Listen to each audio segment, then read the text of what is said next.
Rebecca, get ready for this one. This deep dive is going to be intense. We're going into the world of Reddit relationship advice. And this post, well, let's just say it's a wild ride. It's a roller coaster for sure. So we've got this woman asking for advice because her sister, who, by the way, is struggling with drug addiction, Yeah. she was living with their mother and her boyfriend. And get this, she slept with the boyfriend. Oh, wow. Talk about a complicated situation. Yeah, and to make things even crazier, the sister's bragging about it to all her friends. So not just betrayal, but like a public display of it. That definitely adds a whole other layer to this whole thing. Absolutely, and you can practically feel the internet collectively gasping in the comments. Most people are like, dump the boyfriend, he's the adult, he should know better, you know? Yeah. It's this huge sense of betrayal. Yeah, I can see why people would react that way. I mean, you have the boyfriend, the supposed responsible figure, and he's getting involved with someone who's clearly in a vulnerable place, struggling with addiction. You got to wonder about the power dynamics there. Right. And that's where the discussion in the comments gets really fascinating. Because some people are pushing back, saying, hold on, do we really have the whole story? Maybe the sister manipulated the situation. Maybe she was the aggressor. But then others are arguing that no matter what, the boyfriend has more responsibility because of his age and because he knew about the sister's struggles. It's like internet detectives trying to solve a case, but it's a real-life situation with addiction and personal responsibility all tangled up together. It's tough, you know? Sometimes you see people downplaying the choices someone makes when they're struggling with addiction, and they just blame everyone around them instead. Finding that balance is tricky. Yeah, absolutely. And then the original poster drops this bombshell. The sister started using drugs when she was just 13. Oh, wow. And the mother also has a history of drug addiction in her past. Suddenly, we're not just talking about some messy love triangle. This is about generations of trauma, family dynamics, the whole shebang. That detail about the sister starting so young, that's really significant.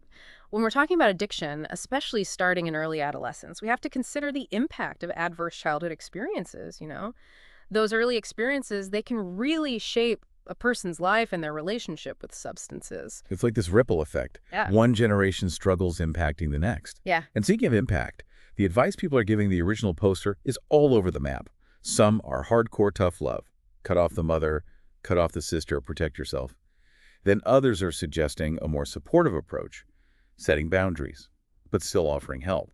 It's that whole enabling versus empowering debate, isn't it? And some commenters are seriously concerned about the risks of letting the mother and sister move in with the original poster. Exactly, because now it's not just about the original poster's emotional well-being, it's about their safety and stability too. Wanting to support your mom, but knowing you can't control her choices or her daughter's, that's a tough spot to be in. The original poster ended up deciding to offer her mom support, but she made it clear that she couldn't fix everything. Which is a huge realization. You can be supportive and compassionate without taking on the responsibility for someone else's choices, especially when you're dealing with addiction and all the family baggage that comes with it. Yeah, for sure. So before we get too deep into this Reddit rabbit hole, I wanted to remind our listeners that if you're finding this as interesting as we are, make sure you subscribe to Voices of the Soul. Yes. That way you won't miss any of our deep dives. Definitely. And if you're looking for even more thought-provoking content, you can find us on YouTube. Just search for Shauna Pelage.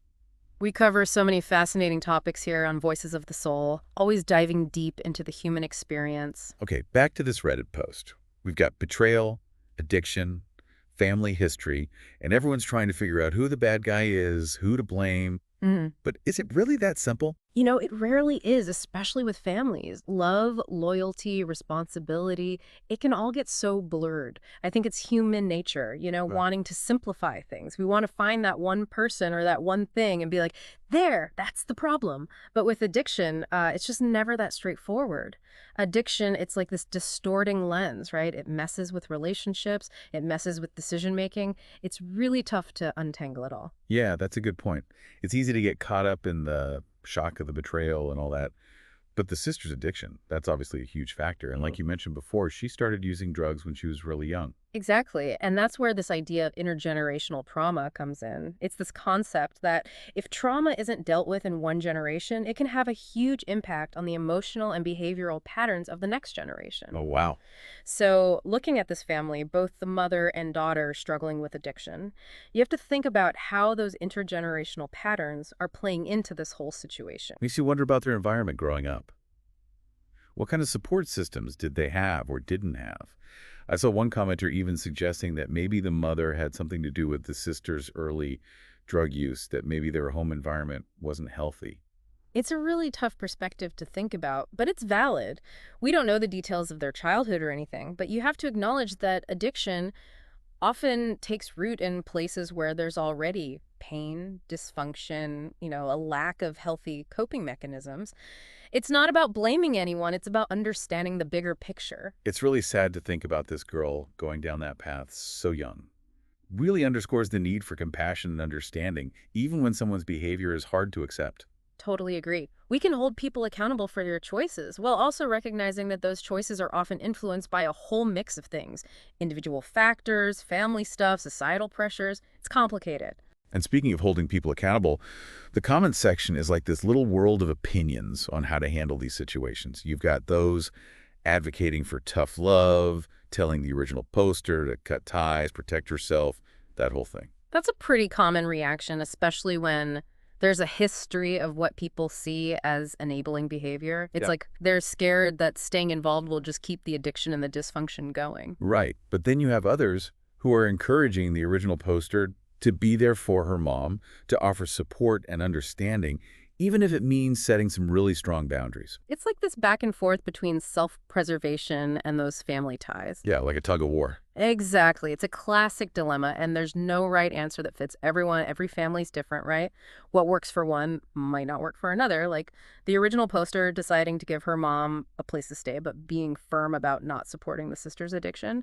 That's a good example of trying to find that middle ground. It sounds like she's figuring out a way to support her mom without enabling the sister's behavior, which is a tricky balance. Yeah, it is. And it brings up how important self-care is in these situations. Because even when you're setting boundaries, these family dynamics, they can really wear you down emotionally. So true. You can't pour from an empty cup, right? Yeah, exactly. Taking care of your own emotional well-being, that's essential, not just for the people directly struggling with addiction, but for those who love and support them too. It makes me think about all the people listening right now who might be relating to this, nodding their heads because they've gone through something similar.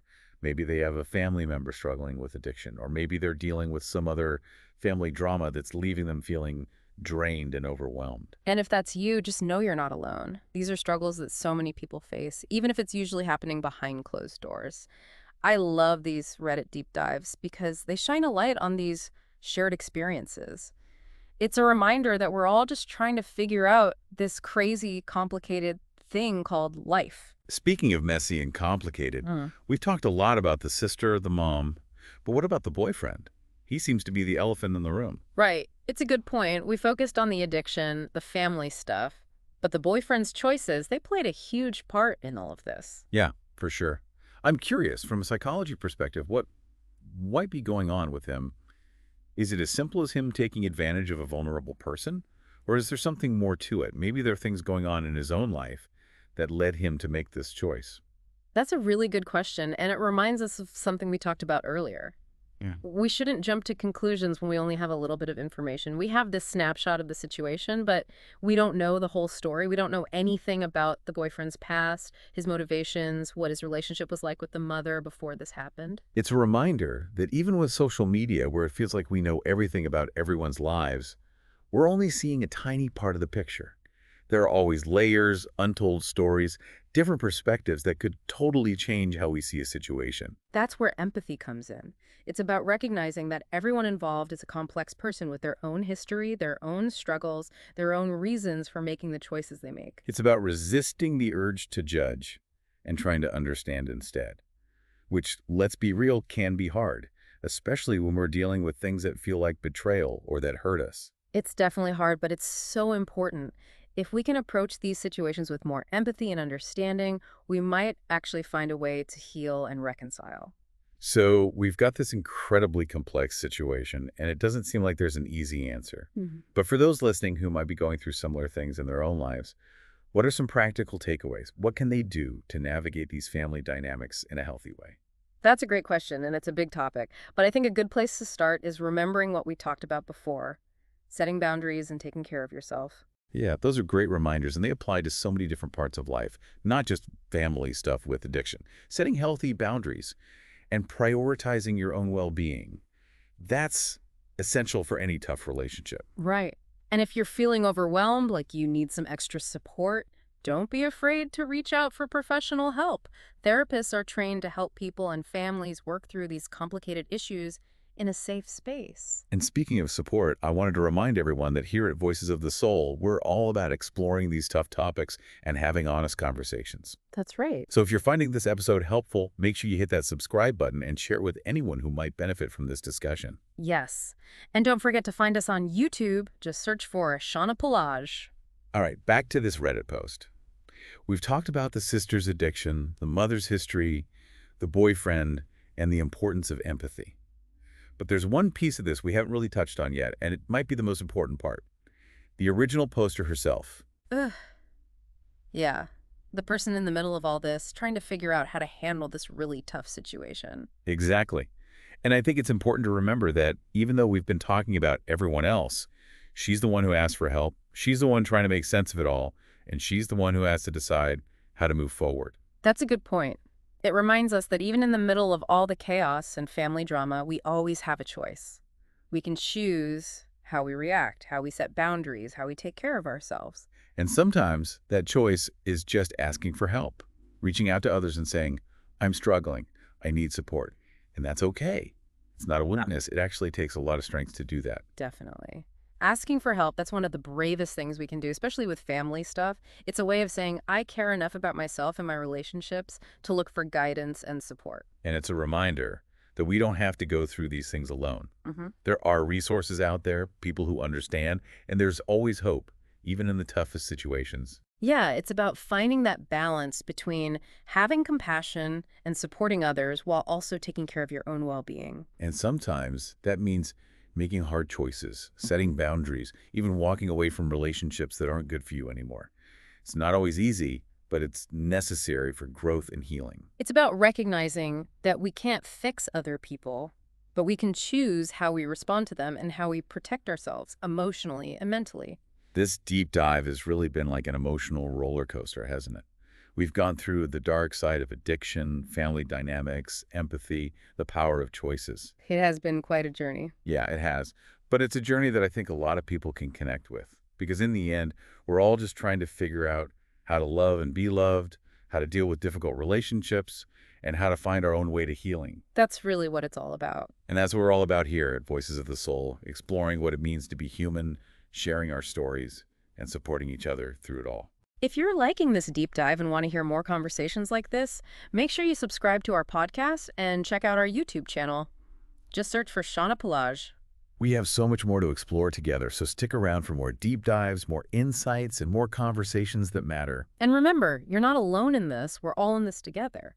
You know, it's amazing how one Reddit post can spark so many different conversations. It really is, huh? It shows you the power of shared experiences, right? Even when it's just anonymous stuff online. These stories, they tap into those things that we all go through. Love, betrayal, family relationships. Especially when you throw addiction into the mix, it makes sense that people are so drawn to it. Yeah, but it's not just about being nosy and peeking into someone else's drama, is it? Yeah. It's more about trying to understand those messy parts of life that we all face in some way. Exactly. And in this particular story, the debate about how to support the mother, that's what's really fascinating. You have all these opinions, people saying go tough love, set boundaries, and then others who believe in sticking by her no matter what. It seems like a lot of the commenters are pulling from their own lives. You know, like they've dealt with addiction in their families or they've been through similar relationship struggles. That's what makes those online forums so interesting, don't you think?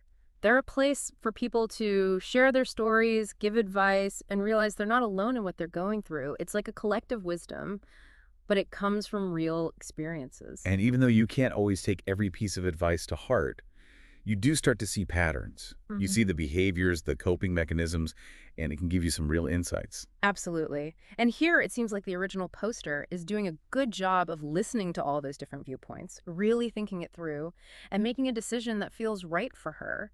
She's supporting her mom, but she's also setting those boundaries for her own well-being. It's a good reminder that we can't always fix things for other people, even when we really want to. That's so true. We can offer support, guidance, all of that. But in the end, people have to make their own choices and deal with the consequences. It's a hard pill to swallow, especially when it comes to family. We feel responsible for them, you know, but there's only so much we can control. Yeah, there really is. And sometimes the most loving thing we can do is step back and let them make their own mistakes, even if it hurts us to see it. This whole deep dive has really been eye-opening when it comes to addiction. It's definitely not a simple issue with easy answers. Nope, not at all. It's so complex, it touches on everything: biology, psychology, social factors, family dynamics. It's a reminder that there's always more to the story than we might realize at first.